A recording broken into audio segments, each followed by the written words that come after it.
বিশিষ্ট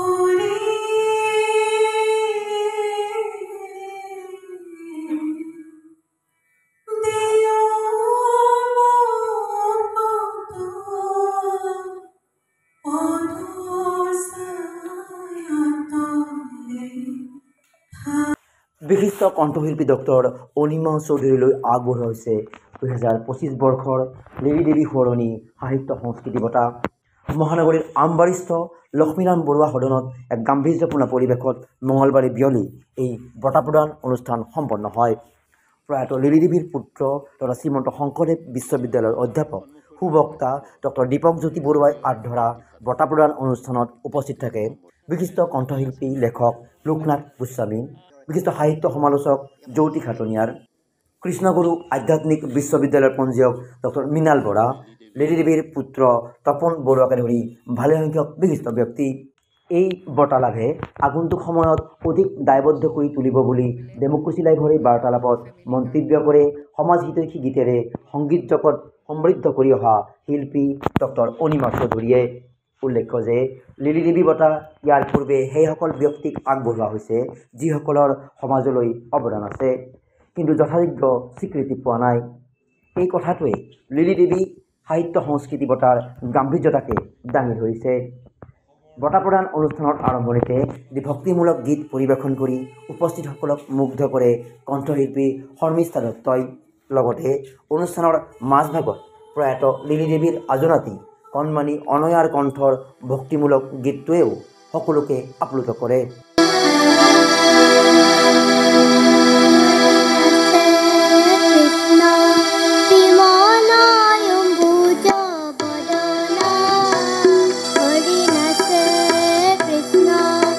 অনুষ্ঠানত বিশিষ্ট লেখক সমালোচক জ্যোতি খাটনিয়াৰে গ্ৰন্থ অধ্যয়নৰ প্ৰয়োজনীয়তাৰ বিষয়ে সকলোকে সজাগ কৰিবলৈ প্ৰয়াস কৰে। আনহাতে খাটনিয়াৰে মাতৃ লিলি দেৱীৰ প্ৰতি তেওঁৰ সন্তানসকলে দেখুওৱা ভক্তি আধুনিক সমাজৰ সকলোৰে বাবে আদৰ্শৰ কাৰণ বুলি অভিহিত কৰে। ডক্টৰ অনিমা চৌধুৰীৰ দৰে এগৰাকী সুযোগ্য শিল্পীক বঁটাটি প্ৰদান কৰাত যথেষ্ট সন্তোষ প্ৰকাশ কৰে বিশিষ্ট শিল্পী লোকনাথ গোস্বামীয়ে। ইয়াৰ পূৰ্বে এই বঁটা লোকশিল্পী লোকেশ্বৰ গগৈ, পুৰণি গীতৰ সংৰক্ষক উমানন্দ দুৱৰা আৰু ভাষা চৰ্চাৰ ক্ষেত্ৰত অৰিহণা যোগাই অহা ডক্টৰ নগেন ঠাকুৰলৈ আগবঢ়োৱা হৈছিল। উল্লেখ্য যে জন্মসূত্ৰে ডিব্ৰুগড়ৰ জীয়ৰী লিলি দেৱী আছিল আদৰ্শ ব্যক্তিত্বৰ পৰোপকাৰী, সমাজপ্ৰিয় তথা অধ্যয়নশীল এগৰাকী নাৰী। বাহিৰা কিতাপ আলোচনী পঢ়াৰ প্ৰতি তেওঁৰ আছিল গভীৰ অনুৰাগ। সংগীতৰ প্ৰতি শ্ৰোতা হিচাপেও আছিল তেওঁৰ যথেষ্ট আগ্ৰহ। আনহাতে সৰুৰে পৰা সন্তানসকলক শব্দৰ সঠিক উচ্চাৰণৰ বাবে শিক্ষা দিছিল তেওঁ।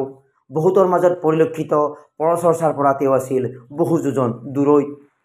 পৰিয়ালৰ সকলোকে সুন্দৰ ব্যৱহাৰৰ অধিকাৰী হ'বলৈ নীতি শিক্ষা দিছিল লিলি দেৱীয়ে। নিজে কিতাপ অধ্যয়ন কৰি সেই কিতাপৰ বিষয়ে আন 10জনক অৱগত কৰাইছিল তেওঁ। প্ৰতিগৰাকী সন্তানক সফল মানুহ হিচাপে গঢ়ি তোলাত মাতৃ লিলি দেৱীৰ আছিল কষ্টসাধ্য অৱদান। এনেধৰণৰ ব্যক্তিত্বৰ বাবে তেওঁ সমাজৰ সকলোৰে প্ৰিয়ভাজন হ'বলৈ সক্ষম হৈছিল। এটি সুন্দৰ পৰিয়াল গঢ়ি সুস্থ সমাজ গঠনত এগৰাকী মাতৃৰ ভূমিকাৰ কথাক আদৰ্শ মাতৃ লিলি দেৱীৰ নামত প্ৰৱৰ্তন কৰা বঁটাটোৱে যেন আকৌ এবাৰ দাঙি ধৰিলে। সঞ্জীৱ মহন্তৰ সৈতে মৰম কুমাৰৰ ৰিপৰ্ট, ডেমক্ৰেচি লাইভ, গুৱাহাটী।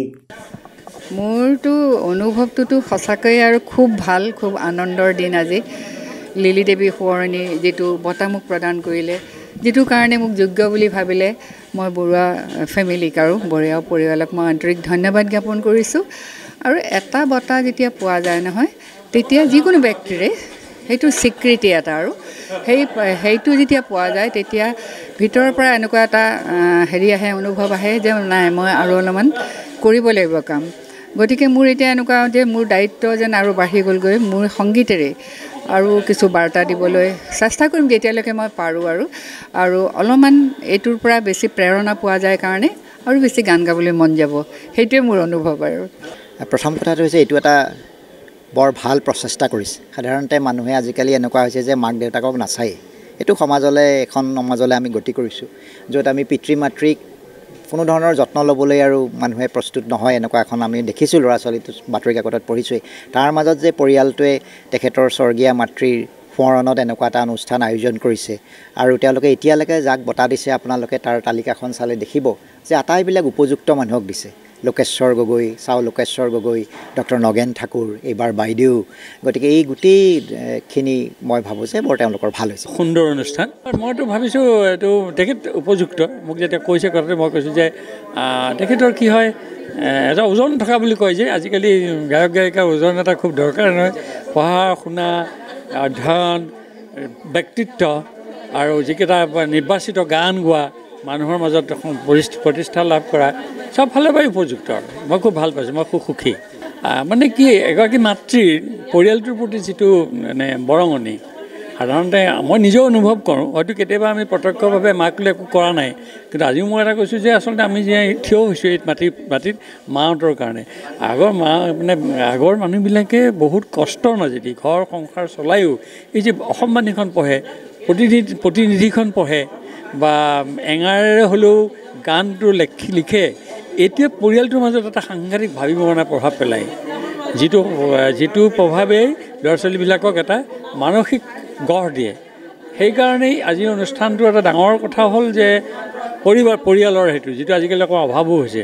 গতিকে অনুষ্ঠানটো আহি বৰ ভাল পালোঁ। আৰু গোটেই পৰিয়ালটো সংস্কৃতিবান পৰিয়াল, আৰু সংস্কৃতিবান পৰিয়াল হৈছে এইকাৰণেই যে মাতৃগৰাকীয়ে এইখিনিক তেখেতে মানে অৰিহণা যোগাইছে। আচলতে খুব স্বতঃস্ফূৰ্তভাৱে আমি এই সিদ্ধান্ত লৈছোঁ, গোটেই পৰিয়ালটোৱে আমি এইটো সিদ্ধান্ত এইকাৰণেই লৈছোঁ যে মা আচলতে অলপ ব্যতিক্ৰমীও আছিলে, কাৰণ প্ৰত্যন্ত অঞ্চলত তেখেত আছিলে আৰু খুব কষ্টও আছিলে জীৱনটোত। তাৰ মাজতে তেখেতে কিন্তু নিজৰ যিটো ৰুচিবোধ, আৰু ৰুচিবোধটো খুব ভাল আছিলে, কিতাপ পঢ়া, চিনেমা চোৱা ইত্যাদি, এই ৰুচিবিলাক ভাল, আৰু সেইবিলাক কৰিছিলে। আমাকো সৎ হৈ থাকিবলৈ কৈছিলে। সেই প্ৰসংগত তেখেতৰ যিখিনি অভিজ্ঞতা, মানে তেখেতৰ পঢ়নৰ পৰা যিখিনি অভিজ্ঞতা হৈছিলে, পঢ়নৰ পৰা যিখিনি নীতি শিক্ষা বা তেনেকুৱা ধৰণৰ কথাবিলাক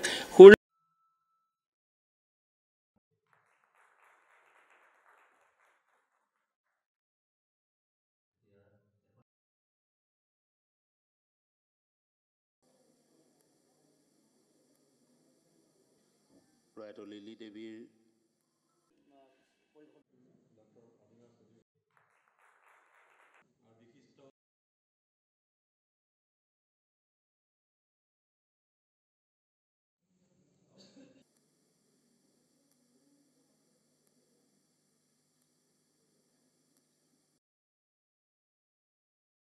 এতিয়া পৃথিৱীত দেখা গ'ল যে গঢ় দিয়া মানে অকল কেৰিয়াৰ যেন অনুভৱ হৈছে মানুহবিলাকৰ, কিন্তু আগতে কেৰিয়াৰটো পিছত আহিছিলে, তাৰ আগত আছিলে কেৰেক্টাৰ। দুটা চি আছে, এটা হ'ল কেৰেক্টাৰ, আনটো হ'ল কেৰিয়াৰ। আগতে চৰিত্ৰ গঠনটোৰ ওপৰত বেছি গুৰুত্ব দিয়া হৈছিলে। এতিয়া আপুনি চাওক, সত্যনাথ বৰাৰ সাৰথিখন আমি তেতিয়াই পাইছিলোঁ, আৰু মাহঁতে তেতিয়াই আমাক পঢ়াইছিলে। কথা মহাভাৰত, গোপালাচাৰী, সেইখন আমি তেতিয়াই পঢ়িছিলোঁ।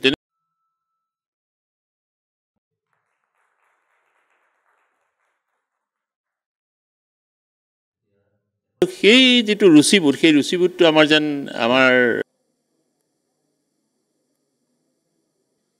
প্ৰয়াত লিলি দেৱীৰ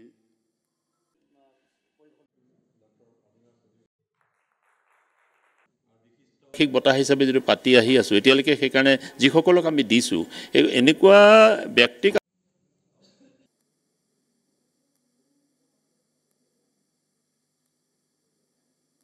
উত্তৰণ ঘটাৰ কাৰণে তেখেতসকলে সঁচাকৈয়ে তেওঁলোকে অৰিহণা আগবঢ়াইছে। প্ৰথম আমি দিছিলোঁ ৰহাৰ লোকেশ্বৰ গগৈক। তেখেতক বহুত হয়তো স্বীকৃতি তেখেতে নাপালে জীৱনত, কিন্তু তেখেতে যিমান কাম কৰিছে, বিশেষকৈ অসমীয়া লোক সংস্কৃতিৰ ওপৰত তেখেতৰ যি গৱেষণামূলক তেওঁৰ বৃহৎ পুথিকেইখন, মই ভাবোঁ এই পুথিকেইখন মানুহৰ ঘৰে ঘৰে থকা প্ৰয়োজন, কিন্তু তেখেতে সেইটো স্বীকৃতি নাপালে। গতিকে পৰম দুৰ্ভাগ্য।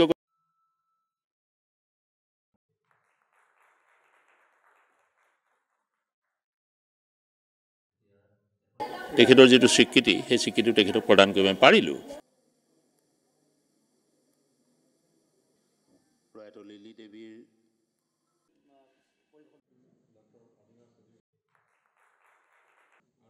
তেখেতে এটা মানে মিউজিয়াম বা আৰ্কাইভ এটা তেখেতে গঢ়ি উঠিছে, আৰু ইয়াৰ জৰিয়তে বহুত ধৰক আমাৰ যিটো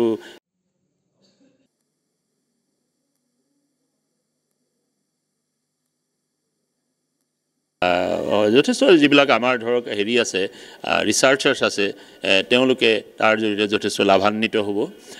সেইটো কাম তেওঁ কৰিছে, গতিকে তেখেতক আমি সেই বঁটাটো আগবঢ়ালোঁ। তাৰপিছত আমি বঁটাটো আগবঢ়ালোঁ ডক্টৰ নগেন ঠাকুৰ। আপুনি জানেই যে ডক্টৰ নগেন ঠাকুৰ এগৰাকী অত্যন্ত তেখেতৰ অৰিহণা বিশেষকৈ ভাষা চৰ্চাৰ ক্ষেত্ৰত তেখেতৰ যিখিনি অৰিহণা সেই অৰিহণাখিনি তুলনা নাই কিন্তু তেখেতে যিখিনি স্বীকৃতি পাব লাগিছিলে যেন পোৱা নাই গতিকে আমি সেইটো অনুভৱ কৰিলোঁ গতিকে আমাৰ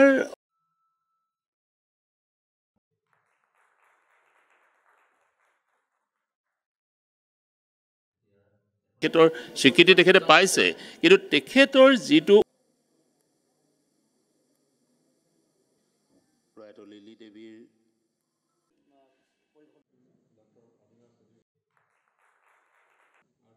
মনতো এক গভীৰ সাঁচ বহুৱাইছে যিটো অতি প্ৰয়োজনীয় হৈছে এইখিনি সময়ত যেতিয়া তেওঁ দিখৌ নৈ পাৰ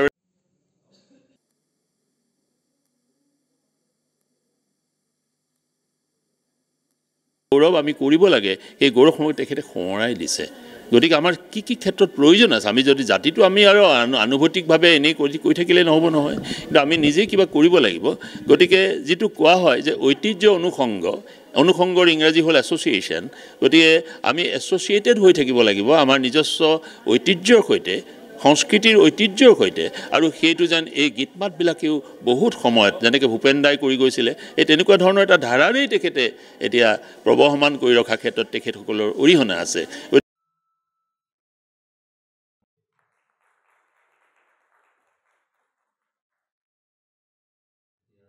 তেখেত বতাৰে বৰেণ্য হৈ পৰিছে কিন্তু তথাপিও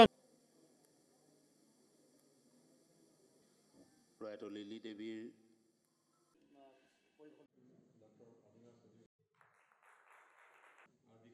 আমাৰ সৈতে আমাৰ সেইটোৱে লাভ সেইটোৱে প্ৰাপ্তি গতিকে এনেকুৱাবিলাক কথা চিন্তা কৰি আমি তেখেতক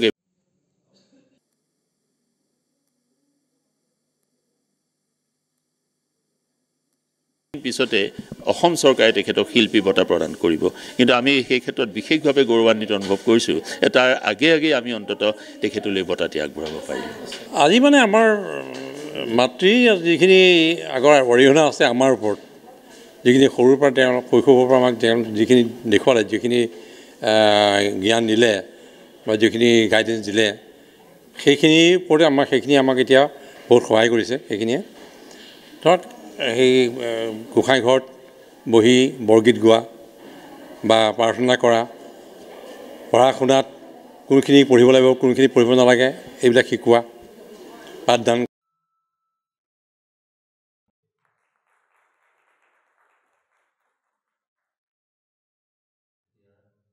কোন সময়ত ঘৰত থাকিব লাগিব সেইখিনি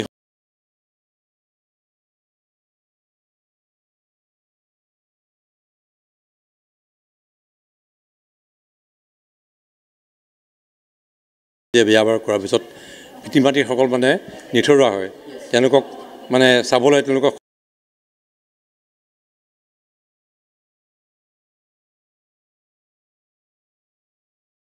পৰি থাকে আৰু এনেকৈ নিজৰ কামত দৈনন্দিন কামত ব্যস্ত হৈ যায় তেওঁলোকৰ এই যান্ত্ৰিক যুগৰ ধামখুমীয়াত পৰি পেলাই গতিকে তেওঁলোক সেই তেনেকুৱা হ'ব নালাগে অকণমান হ'লেও সময় উলিয়াই অন্তত সুব্যৱস্থা এটা কৰিব লাগে কাৰণ পিতৃ মাতৃয়ে থকাকৈ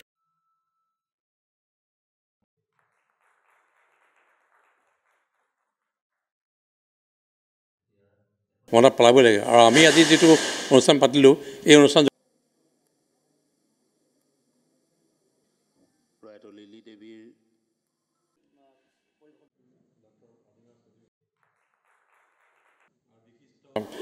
আজি কিতাপ বুলি ভাবিছোঁ